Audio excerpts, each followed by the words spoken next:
warahmatullahi wabarakatuh. Selamat sore pemirsa, kembali kami hadir dalam tayangan Kampungku bersama saya Yudi Anggraini Dan Amanda Armelia. Selama 60 menit ke depan kami akan mengajak Anda menelusuri kampung-kampung yang berpotensi, tidak hanya potensi alam namun juga kebudayaan. Dan program Kampungku sendiri merupakan wujud kepedulian TVRI Sumatera Selatan terhadap potensi-potensi wisata yang ada di Sumatera Selatan tentunya. Dan kami juga menginformasikan untuk pemirsa di rumah, untuk kampungnya yang ingin kami ekspos, silakan untuk menghubungi nomor TVRI. Ya, betul sekali Amanda. Dan selalu kita himbau ya Amanda ya, untuk selalu mematuhi protokol kesehatan dengan cara menerapkan 3M. Baik Manda, desa merupakan lingkungan tempat hidup, ya, hidup komunitas, penduduk pada umumnya yang bekerja sebagai petani, nelayan, juga perkebunan. Namun secara tradisi, kebersamaan seperti gotong royong masih dipertahankan di perdesaan. Nah, seperti di Desa Ula Kembahang 1, masyarakat sekitar desa saling membantu bila ada hajat yang akan mengadakan hajat Manda. Dan langsung saja kita lihat tradisi persatuan di Pemulutan Barat Ogan Ilir.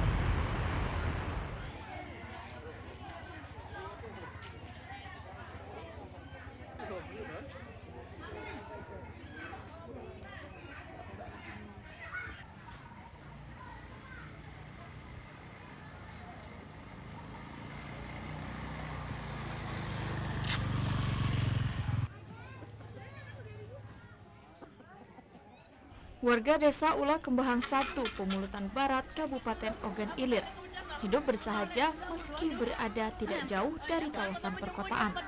Namun, jiwa guyup dan kebersamaan tetap dijunjung tinggi. Setiap kali ada hajatan di desa ini, baik pernikahan, hitanan, atau marhaban alias pemberian nama untuk bayi, warga di sini berbondong-bondong hadir ke rumah Sohibul Hajat dengan beragam buah tangan. Mulai dari bahan-bahan sembako seperti beras, gula, sayur mayur, serta uang.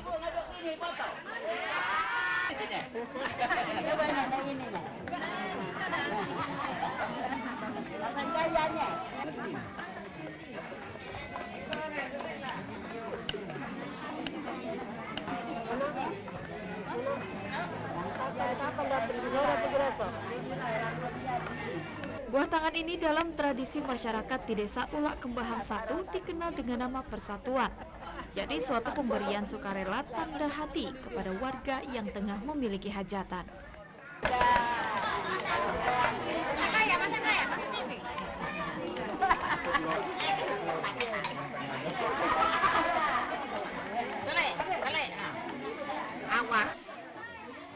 Bentuk kegiatan persatuan ini bertujuan untuk meringankan beban Sohibul Hajat.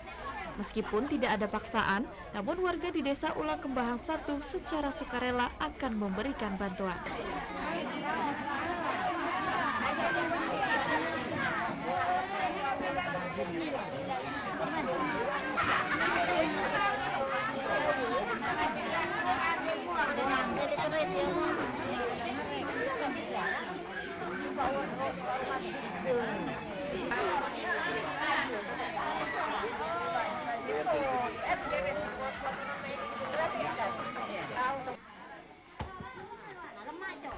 Warga akan sukarela membantu keseluruhan acara, dari mulai persiapan hingga selesai acara hajatan. Tradisi ini sudah ada sejak puluhan tahun silam dan terus lestari hingga saat ini. Warganya gotong royong, seandainya penjemputan macam itu, gotong royongnya masak-masak itu bahan masak seperti ayam apa tidak beli. Biasanya Sohibul Hajat akan mencatat buah tangan yang diberikan oleh warga.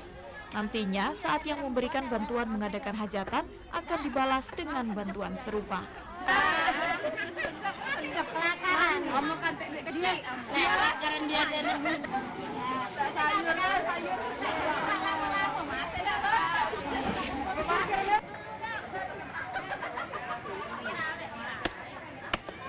Jangan sak pipi dah. Pipi dah. Iya. Budak ini layak. Begitu lestarinya tradisi ini bagi warga yang tidak memiliki biaya namun akan menggelar hajatan. Warga sekitar akan saling bahu-membahu membantu tanpa tebang pilih. Kalau di kampung ini kalau setiap kali ada hajatan seperti acara pernikahan, hitanan dan juga marhabah, pemberian nama untuk bayi, itu setiap kali ada kegiatan gotong royong, misal untuk meringankan beban dari yang punya hajatan, kita tuh ada nama yang namanya persatuan. Tapi persatuan ini tidak diwajibkan. Guyupnya persatuan warga ini merupakan warisan leluhur yang menjadi tradisi tidak tertulis.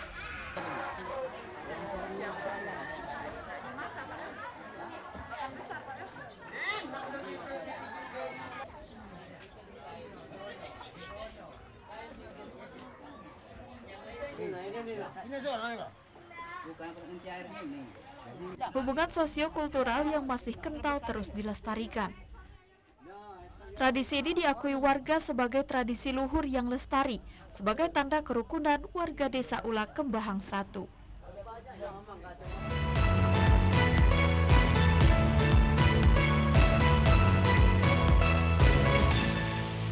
Wah Yulia, dengan adanya tradisi persatuan di Desa Pemulutan Barat ini menjadikan masyarakat di sana itu semakin erat tali silaturahmi mereka. Karena penting banget ya Manda ya, menjaga silaturahmi kebersamaan. Iya benar banget. Dan jadi kalau ada hajatan bisa saling tolong menolong tentunya.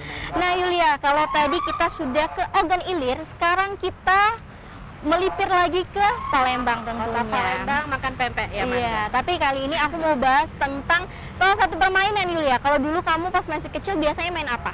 Kalau masih kecil mainnya Barbie Manda, masak-masakan kan. Kalau karena kita sebagai anak cewek. Ya. Tapi kalau sebagai anak cowok pasti sudah tidak asing lagi dengan namanya layang-layang Yulia. Belajar layang-layang Iya. ya Manda ya. Seperti yang akan aku ajak nih Yulia dan pemirsa di rumah, kita akan berdestinasi wisata ke kampung layang-layang yang ada di 29 Ilir. Bagaimana informasinya? Langsung saja ini dia liputannya.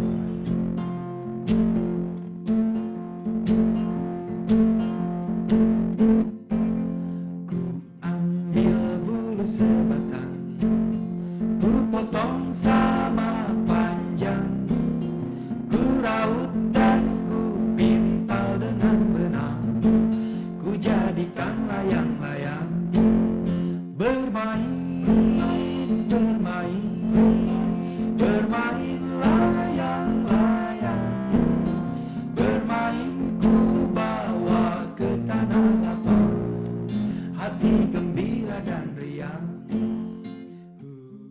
Kampung KB Layang-Layang.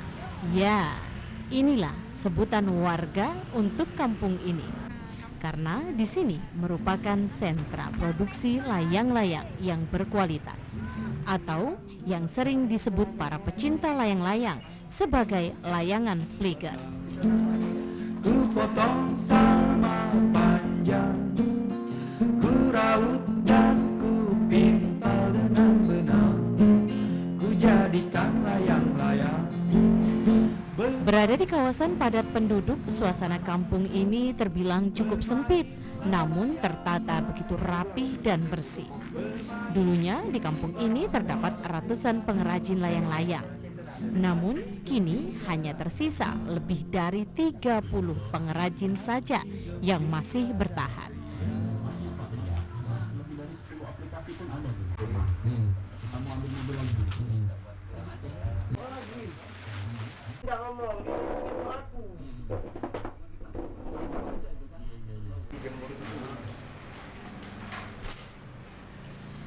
Kadang ini layangan asal jadi berat ini, oh ya naik ke saronian. Layang-layang yang diproduksi di sini bisa mencapai 10.000 hingga 20.000 pieces per minggunya.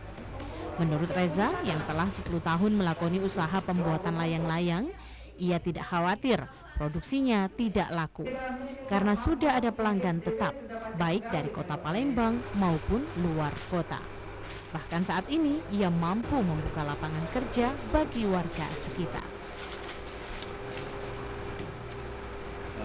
Itu ada berapa pekerja yang saat ini? Kalau buat pengrajinnya 8 pengrajin. Distribusikan kemana saja?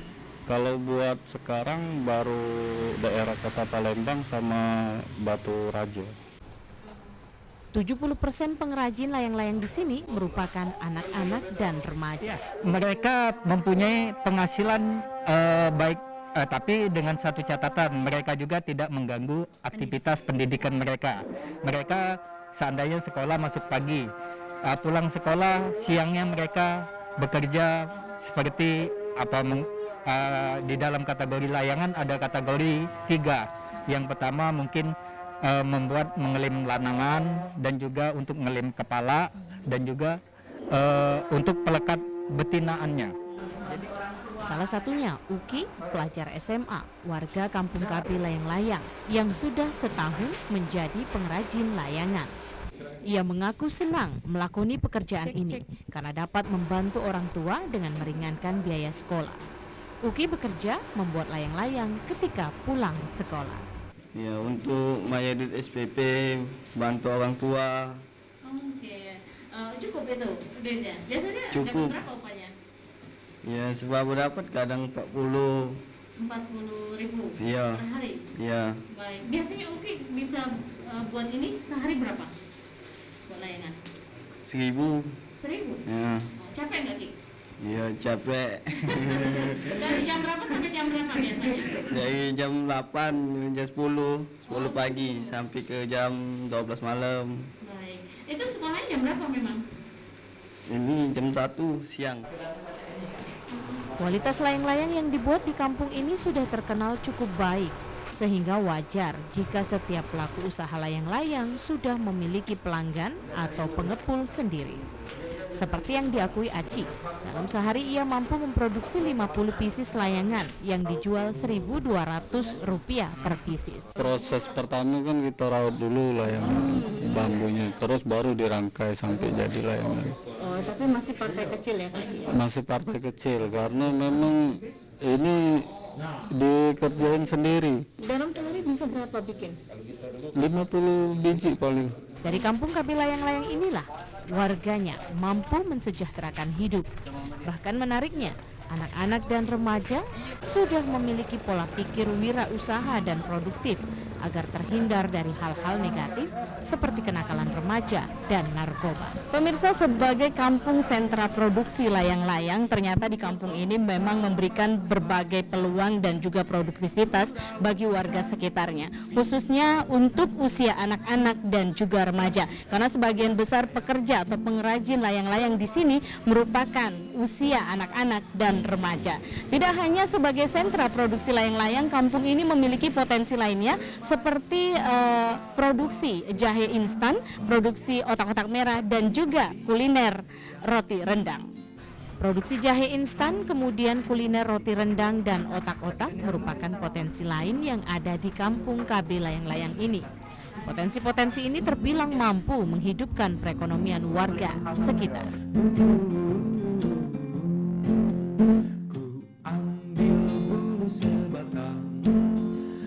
Potong sama panjang, ku raut dan ku pintal dengan benang, ku jadikan layang-layang.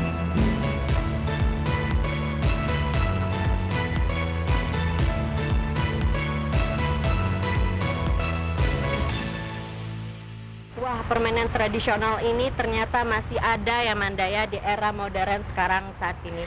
Karena tidak hanya anak-anak aja ya, Manda, yang main, namun juga remaja loh masih suka ikut main loh. Karena kan saat ini sudah dengan adanya perkembangan teknologi itu kan mengikis permainan yang zaman dahulu kala. Nah, dengan adanya kampung layang-layang di 29 Ilir ini bisa menjadi untuk mengobati rasa kerinduan kita akan bermain layang-layang, Yulia, dan bisa jadi referensi untuk kita kalau lagi bosen untuk datang langsung ke desa, ke daerah ini. Iya, betul sekali, Manda. Next kita mau ke daerah mana lagi, Yulia? Aku mau ajak Manda, tapi kita akan jeda. Tetaplah bersama kami di program Kampung.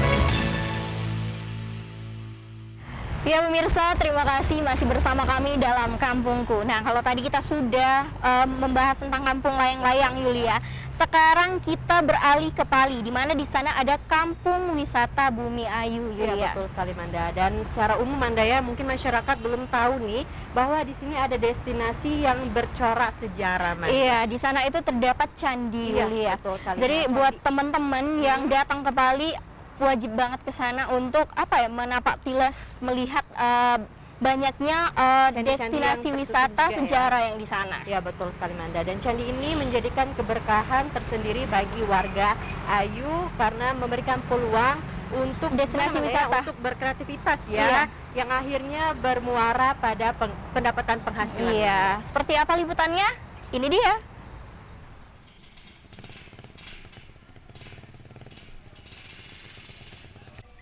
Sebuah desa yang memiliki potensi wisata akan berdampak positif bagi kehidupan warganya. Sebut saja Desa Bumi Ayu yang berada di Kecamatan Tanah Abang, Kabupaten Penunggal Abab, Kecamatan Ilir, Pali.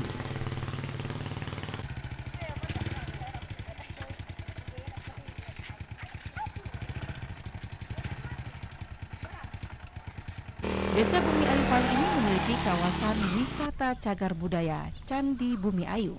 Meski tak semegah Candi Borobudur, candi ini adalah satu-satunya cagar budaya candi yang dimiliki Provinsi Sumatera Selatan, terletak di tengah perkampungan Desa Bumi Ayu.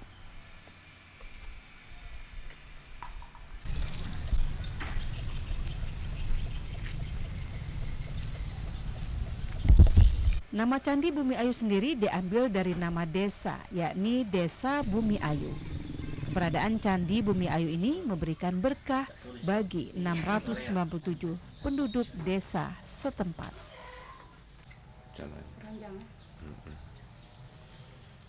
Kalau di Bumi Ayu ini mayoritas pekerjaannya itu banyakkan tani. Iya. Antaranya tani karet ya. Tani karet. Iya. Terus selain bertani, kan ini mengingat di daerah sini menjadi tempat objek wisata candi ya Pak? Iya benar. Apa saja yang biasanya itu? Nah, kebetulan di masyarakat Desa Bumi Ayu ini karena di sini ada potensi candi, jadi masyarakat sebagian daripada yang di sekitaran Candi Bumi Ayu ini membuka warung-warung kecil, dan juga kebetulan di program Kabupaten Pali ini ada UMKM, jadi ditambahin modal juga dari pemerintah sehingga mereka dapat berusaha untuk membuka warung. Iya. Berapa banyak masyarakat yang ikuti membuat UMKM ini? Kalau ini berkisaran 50 kakak. 50 kakak. Iya. Potensi wisata ini memberikan peluang kreativitas warga untuk membuat kerajinan atau souvenir bagi setiap pengunjung yang berwisata di Candi Bumi Ayu. Biasanya pengunjung yang datang akan membeli oleh-oleh khas kerajinan Bumi Ayu sebagai buah tangan. Ini tadi dari mana? Dari Prabumuli. Dari Bumuli. Iya. Habis lihat-lihat Candi Bumi Ayu tuh. Udah sering nggak kesini? Sering. Sering ya. Iya. Ini sama siapa? Mat? Sama kawan. Oh, teman-teman ya. Iya. Kalau dari Bumuli naik apa sih kalian? Naik motor. Oh, naik motor. Sudah biasa lihat, mau lihat oleh-oleh ya. Iya. Biasanya kalau kenapa memang lihat candi ini kan sudah sering, tapi masih aja terus mungkin ada yang pengen dilihat lagi, mungkin ada pembaruan atau apa di Candi Bumi Ayu? Ada pembaruan. Apa misalnya untuk apa? Ini Untuk gedung-gedung inilah baru. Atau Terus gedungnya sudah bagus. Peluang lain di kampung wisata Candi ini, warga membuka kedai atau warung makanan. Karena hampir setiap hari ada kunjungan wisatawan yang akan lebih ramai lagi bila di akhir pekan dan hari Selasa. Karena hari Selasa menjadi hari libur atau kalangan bagi warga Pali.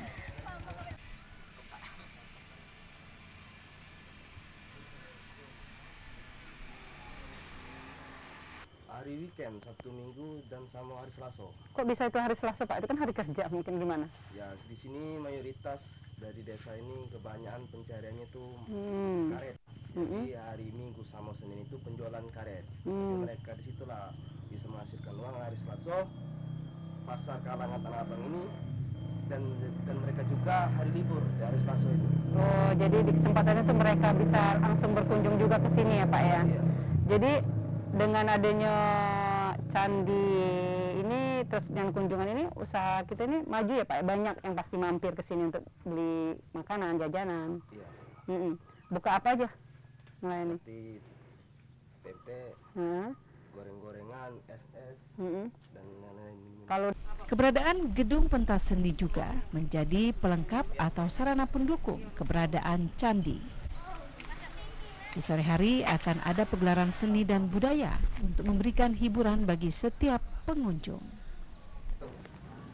Candi Bumi Ayu menjadi destinasi wisata yang bisa dikembangkan dan dikelola lebih baik lagi, sehingga menjadi pilihan wisatawan yang akan berdampak bagi warga desa.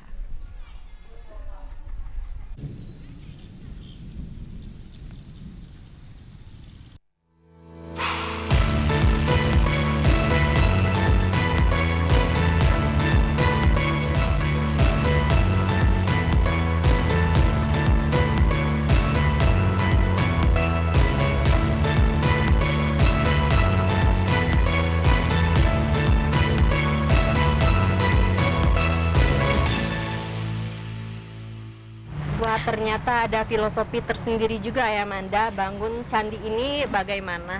Benar, jadi aku Yulia kalau main ke Pali kayaknya aku harus mampir deh ke kampung Karena wisata penasaran Ayu. ya? Iya, aku mau lihat candi yang ada di sana. Nah, ngomong-ngomong kalau tadi kita udah ke daerah Pali, sekarang kita mau kemana lagi Yulia? Kita mau ke daerah Prabu Muli, kota nanas. Iya, apa kita mau mengeksplor nanas kah? Enggak Manda, kita bukan mencicip-cicip kuliner ya. Ada destinasi yang dulunya rawa dan terkenal kotor dan kumuh ya Manda. Dan ternyata sekarang dibuat atas kekompakan warga di sana Manda. Wah, diperbarui, dijadikan tempat wisata. Betul, tentunya. destinasi terbaru yang ada di kota Prabu Muli. Seperti apa? Ini dia liputannya.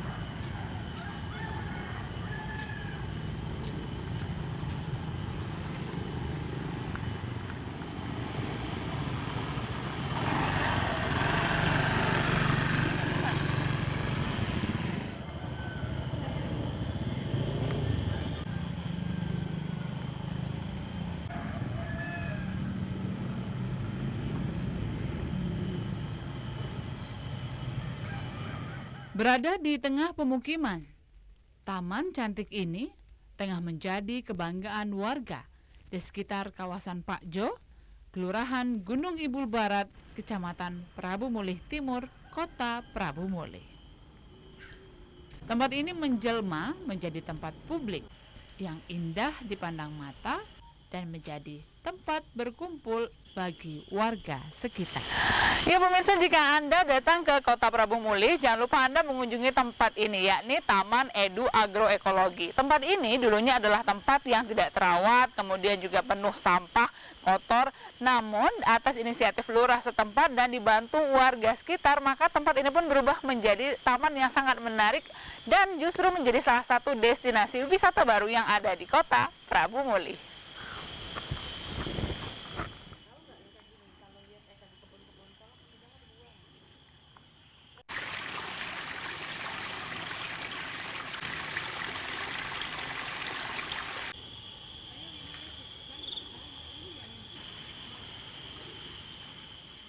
Ide awal untuk merubah kawasan ini sebenarnya datang begitu saja, karena merupakan lahan warga yang tidak terpakai. Tempat ini sebelumnya kerap dijadikan sebagai tempat pembuangan sampah yang kotor dan kumuh.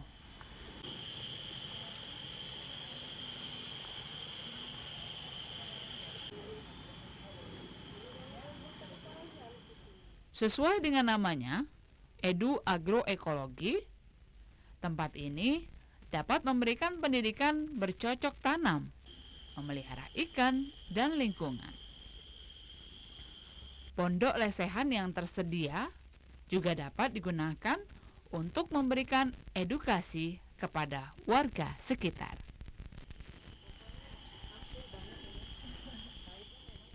agrowisata, maksudnya di taman ini juga ditanam berbagai tanaman obat keluarga dan sayur mayur. Tak sekedar bercocok tanam, tapi juga pusat kunjungan rekreasi warga.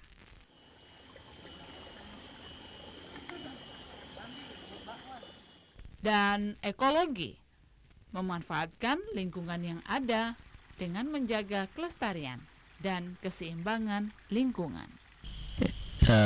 Edu Agroekologi ini sendiri sebenarnya tercipta berkat kita ada inovasi gelar kasih pertamanya, jadi pembersihan kali pemberdayaan dari kali bersih. Jadi gotong royong warga kita buat membersihkan selokan. Jadi ini berdasar dari selokan dan tumpukan sampah kemarin sudah dibersihkan. Jadi terus ya kita lihat juga ada potensi nih di sini untuk pengembangan dari selokan kok bisa menjadi tempat destinasi ataupun budidaya ikan itu awalnya. Tak hanya warga sekitar, pengunjung dari luar pun banyak yang datang dari jauh khusus bersantai atau bersuah foto di taman ini. Tentang Edu Agroekologi ya, menarik. Karena ini bisa dibilang lahan tidur ya, yang kayaknya dilihat sepintas, apa sih itu gitu. Tapi pas udah dibentukin begini jadi pengen lihat, masyarakat juga pengen tahu, apalagi dari Kelurahan Gunung Ibu Barat ada beberapa kawan yang upload di FB. Ini yang bikin kami penasaran gitu, pengen tahu. Ini salah satu namanya tempat wisata di daerah ya, lokal di Kota Pramuli yang banyak diposting di sosial media. Jadi penasaran pengen lihat juga. Pas sudah lihat di sini gimana komentarnya? Oh, ternyata luar biasa, ini berkat kreativitas lurah dan warga sini kali ya. Jadi bisa jadi tempat alternatif masyarakat untuk main ke sini. Hingga kini tidak ada tarif bagi pengunjung yang datang. Hanya saja pengunjung diminta untuk tetap menjaga kebersihan dan mematuhi protokol kesehatan.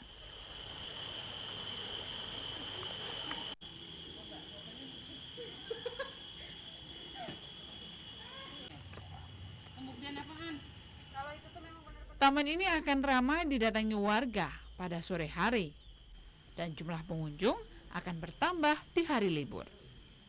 Semoga dapat menjadi inspirasi bagi daerah lain dalam merubah wajah kawasan yang kumuh dan kotor menjadi tempat rekreasi warga.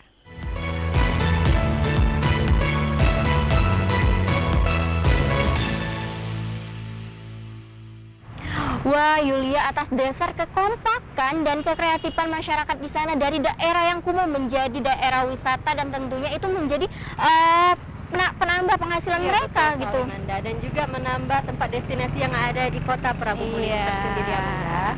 Baik, langsung saja Amanda, mau ajak kita kemana lagi? Kalau tadi kita udah ke daerah Prabu Muli, sekarang kita melipir sedikit ke Oki. Kira-kira di Oki ada apa? Tapi setelah pariwara yang berikut ini, jadi tetap di kampungku.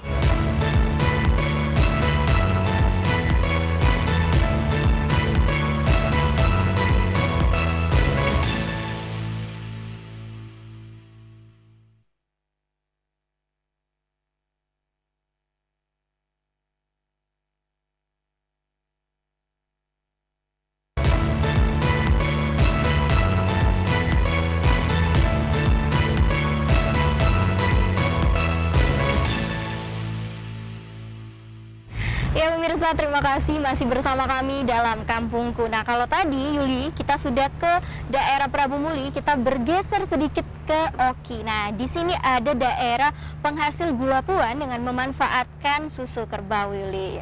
Kalau di Palembang sendiri kan banyak orang jual gula puan itu menggunakan susu sapi. Ternyata berbeda, Manda ya. Kalau di sini memanfaatkan susu kerbau menjadi gula puan ya, Manda ya.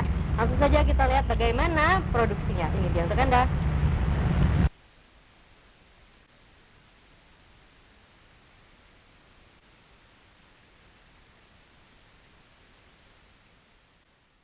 Salah satu desa tertua di Kecamatan Pampangan, Kabupaten Oki, yakni Desa Bangsal.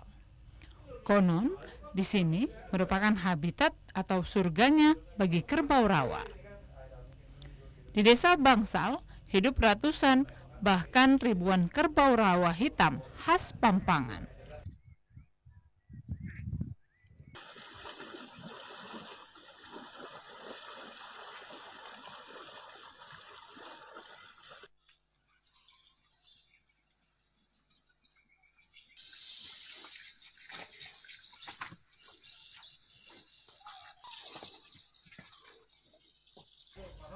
Banyaknya kerbau di desa ini menjadi berkah tersendiri bagi warga sekitar. Sebagian warga yang memiliki ternak kerbau rawa terus berkreasi. Salah satunya dengan memanfaatkan susu kerbau rawa.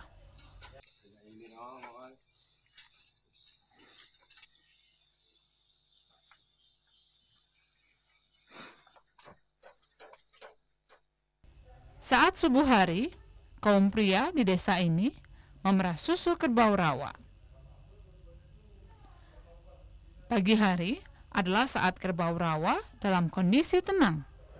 Berbeda saat siang. Kerbau rawa cenderung lebih agresif.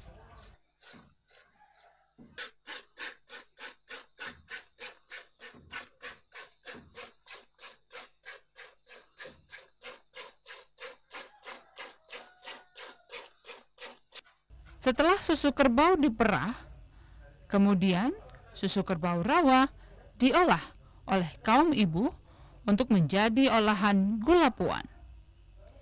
Proses pembuatan gula puan ini, bahan utamanya tentunya adalah susu kerbau yang kemudian diolah sedemikian rupa.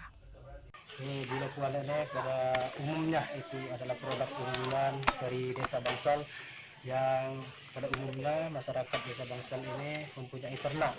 Kemudian dari peternak itu menghasilkan susu. Susu tersebut dikelola oleh ibu-ibu UMKM. Dan prosesi pembuatannya itu dari langkah awal, dari pengambilan susu, kemudian dari penyaringan susu, penyaseran susu, kemudian pengasihan gula tebu, dan dipanaskan sehingga sampai menggumpal, sehingga dengan memakan waktu beberapa jam sehingga menjadilah gula puan. Satu porsi gula puan dijual dengan harga Rp15.000. Tentunya hal ini menjadi tambahan penghasilan bagi warga sekitar. Ya, kerbau rawa Desa Bangsal Kecamatan Pampangan ini salah satunya untuk di Desa Bangsal itu mempunyai potensi di bidang UMKM, yaitu pembuatan gula puan. Namun bukan cuma gula puan yang dipemasarkan oleh Desa Bangsal ini, termasuk ada sagon puan, gula puan, jeli susu, yogurt susu, dan lain sebagainya. Selain olahan gula puan, susu kerbau rawa juga dapat diolah menjadi beragam varian makanan, mulai dari sagon puan, jeli susu, yogurt susu, dan masih banyak lagi. Tak hanya itu, berkat kreativitas warga, kotoran dari kerbau rawa ini juga dapat diolah menjadi minyak untuk kompor yang bernilai guna.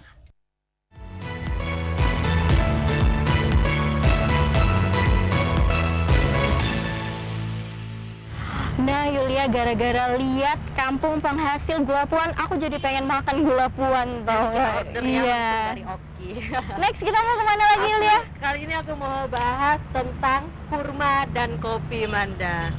Itu kopi dan kurma maksudnya itu gimana? Agak bingung ya Manda, mau bahas yang mana dulu, kopi atau kurma? Jangan sedih Manda, kita bahas dua-duanya. Jadi Manda, yang ada di Balai Agung di Musi Banyu Asin, ketekunan untuk meningkatkan kesejahteraan keluarga, menjadikan motivasi warga di sini untuk mana Manda ya, dia itu memanen biji kurma, lalu biji kurma itu bisa dihasilkan juga menjadi kopi. Oh, jadi dari biji kurma itu diolah menjadi kopi, Yulia? Itu bener Bang. Penasaran sekali, pemirsa juga pasti penasaran. Langsung saja, ini dia liputannya.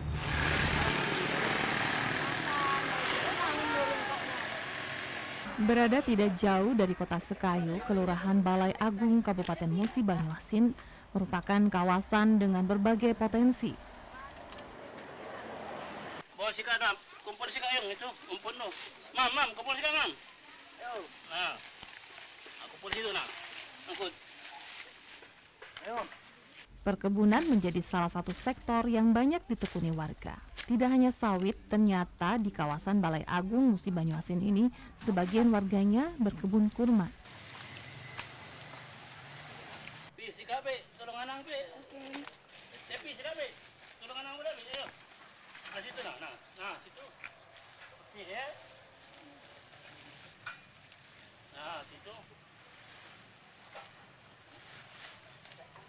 Meskipun hasil dari berkebun kurma ini dalam waktu jangka panjang, namun warga yakin jeripaya mereka tidak akan sia-sia dan suatu hari nanti akan memetik hasil yang menjanjikan. Ayah, yang mana lagi nak diambil rumput ini? Di pinggir-pinggir kan, supaya dia tidak ngabiskan nutrisi tanah. Taruh situ bae rumput itu, pernah mati dia jadi pupuk, mengandung nitrogen. Lalu dari daun-daunan ya. Jadi jangan dibuang rumputnya itu. Seperti Pak Jamain yang telah bertanam kurma sejak tahun 2015 lalu. Sampai saat ini pohon kurma telah beberapa kali berbunga dan belajar berbuah. Namun buah yang dihasilkan belum optimal untuk dipanen. Kurma yang ditanam adalah jenis H1 asal Thailand.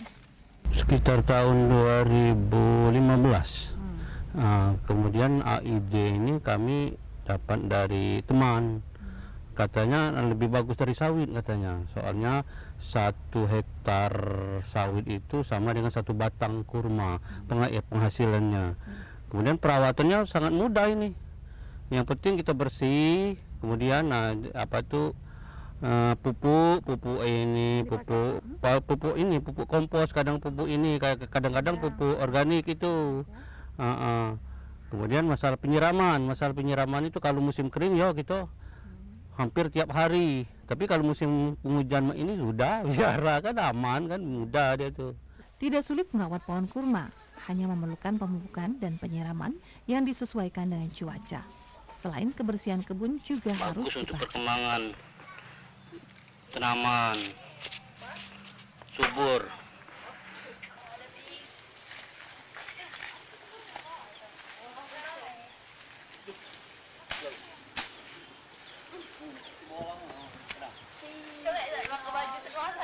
Selain buahnya, biji kurma juga bisa diproduksi menjadi kopi.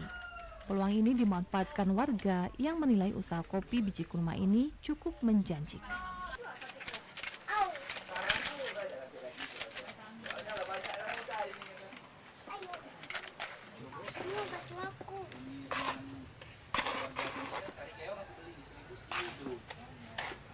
Biji kurma didapatkan dari pabrik olahan kurma di daerah Jawa.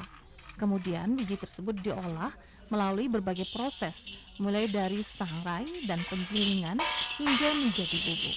Kopi biji kurma ini diyakini dapat mencegah berbagai penyakit.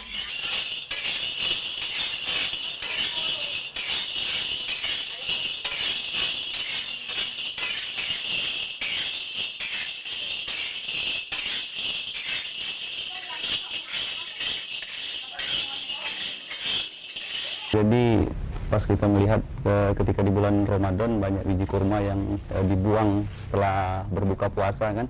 Nah, jadi ini ternyata bisa kita manfaatkan untuk dibikin kopi biji kurma. Kemudian kita googling, ternyata khasiatnya banyak sekali dari biji kurma ini. Salah satunya dari penelitian Universitas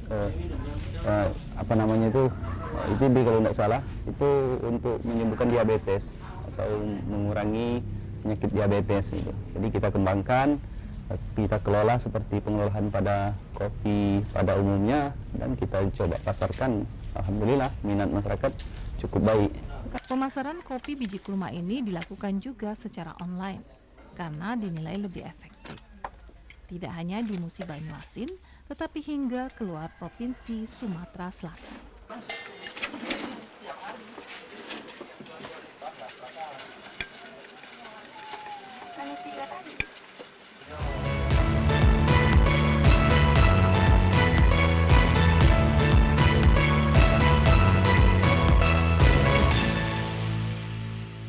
Wah, Manda, ternyata kreatif banget ya warga di sini memanfaatkan perkarangan rumah untuk menanam pohon kurma dan diproduksi menjadi biji kopi juga, Manda. Iya, apalagi ternyata di sini tumbuhan tanaman kurma itu bisa tumbuh ya. Iya, Manda, bisa tumbuh dengan baik ya ternyata. Itu namanya kreatif ya, Manda ya. Kreatif dan juga mungkin daerah di sana itu subur. Iya, Nah, betul. ngomong-ngomong, kali ini kita akan beralih lagi ke Banyuasin, Yulia, tapi setelah yang berikut ini. Jadi pemirsa di rumah tetap di Kampungku.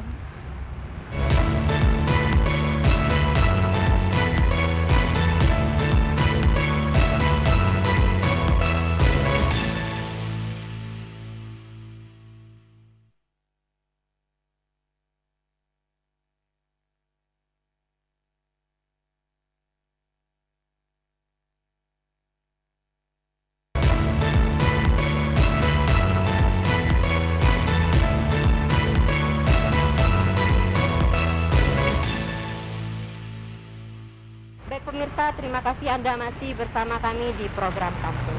Potensi pertanian terus dikembangkan ya Manda ya, walaupun berada di wilayah yang padat dengan permukiman penduduk. Seperti yang ada di kampung mana nih lah? Kampung pertanian urban yang ada di mana? Banyuasin. Iya. Banyak warga mengelutin pertanian dengan cara bertani dan menanam sayur-sayuran ya Manda, untuk menghidupi keluarganya. Dan langsung saja kita lihat ini ya untuk Anda.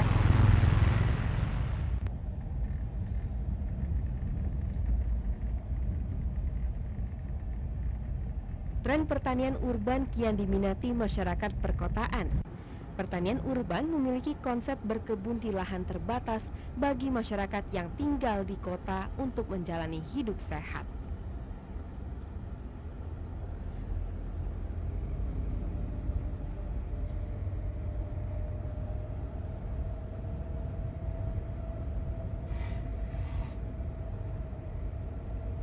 Seperti di daerah Talang Jering, Kecamatan Talang Kelapa, Kabupaten Banyuasin, berbatasan langsung dengan kota Palembang, menjadikan lahan di daerah ini padat pemukiman penduduk. Namun, keterbatasan ini tidak menyurutkan minat masyarakat untuk bertani.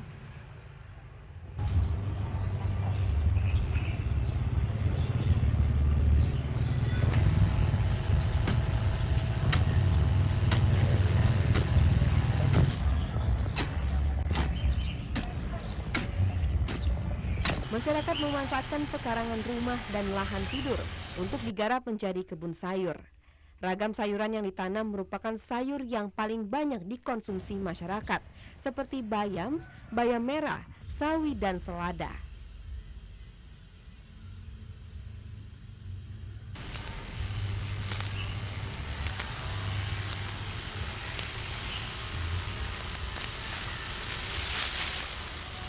Sayuran ini dipilih karena mudah tumbuh dan tidak memerlukan perawatan khusus. Proses tanamnya pun cukup mudah.